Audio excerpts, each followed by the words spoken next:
এই মোবাইলের কারণে তোমার সব ধ্বংসের পথে চলে গেল। এরপরও কপাল এতই খারাপ, এই জাতি বলে বক্তা প্রয়োজনে বাদ দিব, মোবাইলের আকাম বাদ দিব না। এ জাতির কপাল খারাপ। কয় এত হুজুরে ওয়াজ করলো, কারো দিল লাগলো না, এই হুজুরের দিলে লাগলো, বাদ দে এই হুজুর, আকাম বাদ দিব না, হুজুর বাদ দাও। আল্লাহ হেদায়াত দান করুন। কে শুনবে বয়ান, কে বলবে এ কথা? বলার দায়িত্ব আমার, মানবেন কিনা সে দায়িত্ব আপনার। আল্লাহর ভয়।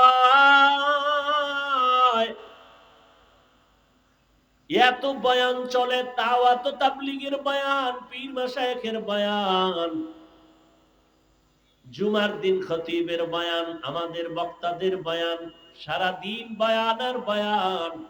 এরপরও আমলের খাতা শূন্য। এখানে মাঠ ভরা মানুষ, এত মানুষ, এত মানুষ। বলবে অনেক মানুষ হয়েছে, কি লাভ হবে ফজরের নামাজে যদি মসজিদ খালি হয়ে যায়? কারণ যেই যুবক আজকে ফজর পড়ে নাই, জহুর পড়ে নাই, আসর পড়ে নাই, মাগরিব পড়ে নাই, এসাও ও ফজরে যাবে এটা বলা যায়? ফজরে যাবে কিনা তাও বলার উপায় নাই। কত বড় নিমক হারাম। নামাজ পড়ে না, দিলটা থাকবে নরম দুর্বল। হুজুরে যদি কয় নামাজ কেন পড়ো না, বলবে হুজুর পড়া দরকার, পারি না, দোয়া কইরেন, চেষ্টা করব। এটা না কথা? কিন্তু কত বড় বেয়াদব যদি বলি নামাজ কেন পড়ো না, কত বড় গাদ্দার। দোয়া না চাইয়া বলে না পড়লে অসুবিধা কি? কত বড় বেয়াদব চিন্তা করতে পারেন আপনি? দাড়ি রাখে না, অন্তর দুর্বল রাখবে, হুজুর দাড়ি রাখা দরকার, পারি না, দোয়া করেন, চেষ্টা করব। কিন্তু কিছু বেয়াদবদের আওয়াজ এমন কয় না রাখলে অসুবিধা কি? এমন করিয়া যদি মরিয়া যাও, আর আমার মায়ার নবী যদি কিয়ামতে বলে তোর মতো বেয়াদব বেয়াবল উম্মত না হইলে আমার অসুবিধা কি? আল্লাহ বলবে জাহান্নামের ফেরেশতা, এই নাফরমানের গলায় শিকল লাগাও। শেষ তোমার জিন্দেগি, না দুনিয়া পাইলা না আখিরাত পাইলা। ও আমার কলিজার যুবক, কার পেছনে ঘুরে ঘুরে কি পাওয়ার আশায় দাড়ি কেটেছো? কার পেছনে ঘুরে ঘুরে কি পাওয়ার আশায় নামাজ ছাড়ছো? যার পিছনে ঘুরো সে তো তোমার আপন না। স্বার্থে আঘাত লাগলে দল থেকে নাম কাটবে না, ডাইরেক্ট তোর কল্লা কেটে দিবে। এটা সোনার বাংলার রাজনীতি আর ধান্দাবাজি। স্বার্থে আঘাত লাগলে দল থেকে নাম কাটবে, কি কাটবে? এটা আমি বানায় বলতেছি, সোনার বাংলার রাজনীতি। এই জন্যই তো ধান্দাবাজ আর চান্দাবাজেরা পাগল। ইসলামে রাজনীতি নাই কইয়া ওরা ধান্দাবাজি করে। আরে ইসলাম কি এত দুর্বল যে রাষ্ট্রের ব্যাপারে সমাধান নাই? নাই। সুলাইমান নবী গোটা দুনিয়া চালাইছেন, চালান নাই? ইউসুফ নবী মিশরের অর্থমন্ত্রী ছিলেন, এটি কোরআনে ঘটনা নাই? কেন বলো রাজনীতি নাই? এটা বইলা জাতিরে আলাদা করে রাখতে চায়, যেন মানুষ রাজনীতির দিকে আগাইতে না পারে। কারণ উলামায়ে কেরাম যদি ময়দানে নেমে যায়, চান্দাবাজি আর ধান্দাবাজিদের ধান্দা চলবে না। তুকু যাও সুন্নতে আহমদ কুজাবা মুহাম্মদ কাইবুয়াত নিসবতরা মান আহাব্বা সুন্নতি কওলে রাসূল মজদায়ে কানা মাই হাম কুন কবুল। এই যে পটকা মটকা ফুডায় 31 নাইট, দুই একটার ধৈর্য যদি পুলিশের দিতে পারত না, পুরো এলাকা ঠান্ডা হয়ে যেত। চরম বেয়াদবি বন্ধ হয়ে যেত। তোমাকে সাহস নাই, প্যান্ডেলে সাহস, বাইরে গেলে শেষ। ওই বিড়ি খোর আবার বিড়ি লয়ে দৌড়াবো। বিড়ি টাইনে টুইনে বইছে, আবার ওয়াজের পরে বিড়ি টানতে টানতে বাসায় যাবে। কি এত টানো কেন? কয় শীত তো, শরীর গরম বানাই। মাওলায় কিয়ামতের দিন তোর শরীর জাহান্নামের আগুন দিয়া গরম বানাবে, রেডি থাক। জিন্দেগি মে বন্দেগি তু কার নহি, जिंदगी में बंदगी तू कार नहीं, जिंदगी में बंदगी शर्मिंदा है, जिंदगी में बंदगी शर्मिंदा है। यहाँ हम सब मुसाफिर दिल ना लगा, अहले दिल की नजर से रूह करता जा,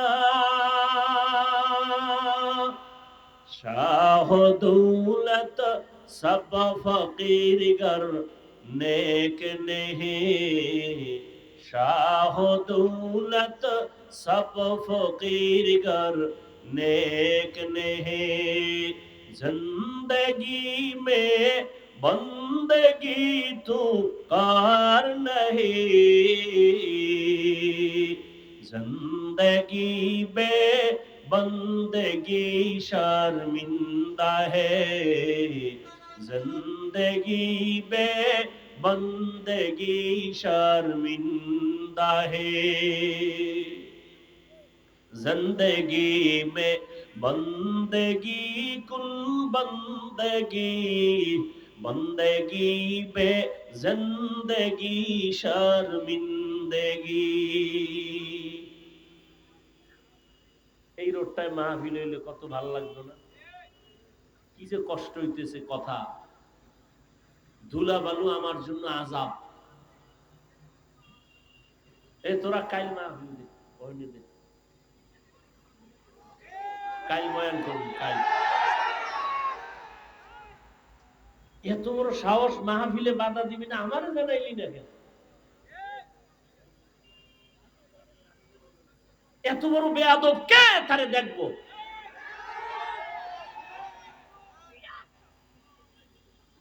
আমি সরমনের মাঠে বলছি না, কাফন রেডি রাখ, আন্দোলন করতে হবে জালেমের বিরুদ্ধে।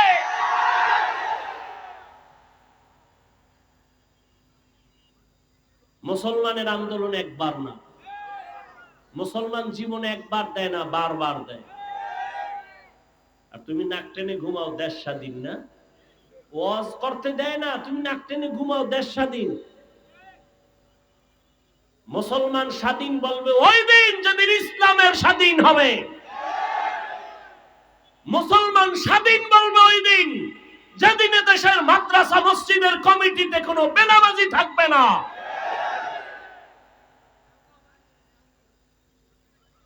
আল্লাহ হেদায়েত দান করুন। ইয়া আইয়ুহাল্লাযীনা আমানুত্তাকুল্লাহা ওয়াল তানজুর নাফসুম মা কদ্দামাত লিগাদিন ওয়াত্তাকুল্লাহ। আল্লাহর ভয় অন্তরে জমা করিও হে মুমিন। এত বয়ান, এত বয়ান, এরপরেও কেন আমলের খাতা শূন্য? এর একমাত্র কারণ আল্লাহর আদালতের ভয় আমাদের অন্তরে নাই। আর আল্লাহর জাতের কসম, আল্লাহর আযাবের ভয় ততক্ষণ পর্যন্ত মানুষের অন্তরে আসবে না যতক্ষণ পর্যন্ত এই মানুষগুলো আল্লাহ ওয়ালার নেক নজর নিবে না। আউলিয়ারা কারে উকবা ইখতিয়ার, জাহেলারা কারে দুনিয়া ইখতিয়ার। মাইলে মোমেন সোয়ে মোমেন মিশাওয়াত, মাইলে কাফের সোয়ে কাফের মিশাওয়াত। আল্লাহর ভয়ের নাম তাকওয়া। যার অন্তরে এই ভয়টা থাকে তার নাম মুত্তাকি। মুত্তাকিনদের জন্য আল্লাহ দুনিয়ায় 6টা পুরস্কার দিবেন। কয়টা? কোথায় দিবেন? দুনিয়ায়। আখিরাতে দিবেন আরো 2টা। টোটাল কয়টা? আখিরাতের প্রথম পুরস্কার হলো মুত্তাকিনদের জন্য বিনা হিসাবে জান্নাত। আরো আস্তে করে বলেন। আখিরাতে মুমিনের মুত্তাকিনদের দ্বিতীয় পুরস্কার হবে পর্দা ছাড়া ডাইরেক্ট আমার আল্লাহর সাথে মোলাকাত। এই পুরস্কার কার জন্য? মুত্তাকিনদের জন্য। মুত্তাকি কারা? যাদের মধ্যে কি আছে? আল্লাহর ভয় আছে। এখন আমি যদি আপনাদের জিজ্ঞাসা করি আপনারা কারা কারা আল্লাহকে ভয় করেন, প্রশ্ন করলেই সব হাত তুলে বলবে। কিছু অতি চালাকরা পা উঠায় বলবে আমরা 4 হাত পায়ে আল্লাহরে ভয় করি, হুজুরদের থেকে বেশি ভয় করি, অথচ নামাজও পড়ে নাই, দাড়িও নাই, সুদের টাকায় ব্যবসা করে। আছে না নাই? আমি 5 বেলার নামাজ পড়িয়া বলি আল্লাহকে ভয় করি, আর আপনি নামাজ বাদ দিয়া বলেন আল্লাহকে ভয় করি। আমি দাড়ি ঠিক রেখে বলি আল্লাহকে ভয় করি, আপনি দাড়ি কেটে বলেন আল্লাহকে ভয় করি। দোনো দলের ভয় কি সমান? মূলত আপনার ভয় নেই। উদাহরণত এমন বলি, একজনে সাপ ভয় পায়, সাপ, তার মানে কি সে সাপ ধরবে? বরং সাপ যেখানে থাকবে সেখানেও যাবে না। যারা আসলেই সাপ ভয় করে তারা ঘুমের মধ্যে সাপ সাপ করে চিল্লায়। একটা সন্তান মা বাবারে ভয় করে, তার প্রমাণ মা বাবার সামনে অন্যায় করে না। একটা ছাত্র শিক্ষকের ভয় করে, তার প্রমাণ শিক্ষকের সামনে ছাত্র অন্যায় করে না। ঠিক এই জমিনে যেই মানুষ আমার আল্লাহকে ভয় করবে, ওই বান্দা গলায় ছুরি লাগাবে, দাড়ির মধ্যে অস্ত্র লাগাবে না। হারকে দারাত খৌফে হক দর দিল মাদাম জান্নাতুল মাওয়া দেহত উ রাম কাম জুজবা হকচি জয় মখাজ ইনসোজা ফজলে উআ মস্তে দর জুমলা জাহান। আল্লাহর এই ভয়টা অর্জন করা লাগবে। মায়ের গর্ভ থেকে নিয়ে আসা যাবে না, অর্জন করা লাগবে। চেষ্টা করে তাকওয়া অর্জন করো, অন্তরে ঢুকাও। আত-তাকওয়া হাহুনা, আত-তাকওয়া হাহুনা, আত-তাকওয়া হাহুনা। তাকওয়া এটা অন্তরে থাকার জায়গা, অন্তরে থাকে, মাথায় থাকে না। এই তাকওয়া অন্য জায়গা থেকে ঢুকাও। বলে কোথা থেকে? লিকুল্লি শাইইন মাদিনুন, মাদিনুত তাকওয়া কুলুবুল আরিফিন। ভালো ভালো জিনিস রাখার গোডাউন আছে, তাকওয়ার গোডাউন হলো আল্লাহওয়ালাদের, খাঁটি আল্লাহর বান্দাদের কলব। তাদের নেক নজর লাগাও। আল্লাহওয়ালারা যখন নজর দেয়, নজরের মধ্যে পাওয়ার থাকে। আউলিয়ারা কারে উকবা ইখতিয়ার, জাহেলারা কারে দুনিয়া ইখতিয়ার। আল্লাহওয়ালাদের নজরে পাওয়ার আছে না নাই? আরে একটা গাঞ্জাখোর সারাদিন বিড়ি টানে, চেহারাটা ভাল্লুকের মতো, চুলগুলো উল্লুকের মতো। এইরকম গাঞ্জাখোরের চোখেও পাওয়ার আছে নাই? একটা দুধের বাচ্চা ফুটফুটে গোলাপ দেখা কায় সর্বনাশ, এত সুন্দর, গজব শুরু। বাচ্চা শুকায় যায়, খানা খায় না, রুচি নষ্ট। ডাক্তার পরীক্ষা করো, কয় কোনো রোগ নাই। মুরব্বীরা কয় বদনজর। কি নজর? আপনারা গ্রাম অঞ্চলে গেলে দেখবেন কদু গাছ লাগায়, মাঝখানে জুতা ওটা নাই, দেখছেন নি? কেন? বলে জুতা বরকতি জিনিস, নমরুদের গালে লাগছে। এই জুতা কদু গাছের মধ্যে টানাইলে কদুর মধ্যে আর পোকা হবে না, বড় বড় কদু হবে জুতার বরকতে। কি ঠিক? জুতার বরকতে কদু বড় হবে, আন্দাজি ঠিক। কয় ভাই দাওয়াত, কয় আলহামদুলিল্লাহ। কয় আপনার বাড়ি? কয় নাউজুবিল্লাহ। জুতা টানায় কেন বলেন তাহলে? বলেন কার বদনজর? ইমাম সাহেবের? টাটকা গাঞ্জাখোর একটা গাঞ্জা করবে নামাজি বেআমল যদি নজর দেয়, ওর নজরে যদি রিয়াকশন হয়, গাভীর দুধ দোয়াইয়া বালতি ভরে নিছে 20 কেজি, ওই গাঞ্জা করে এত দুধ কেন?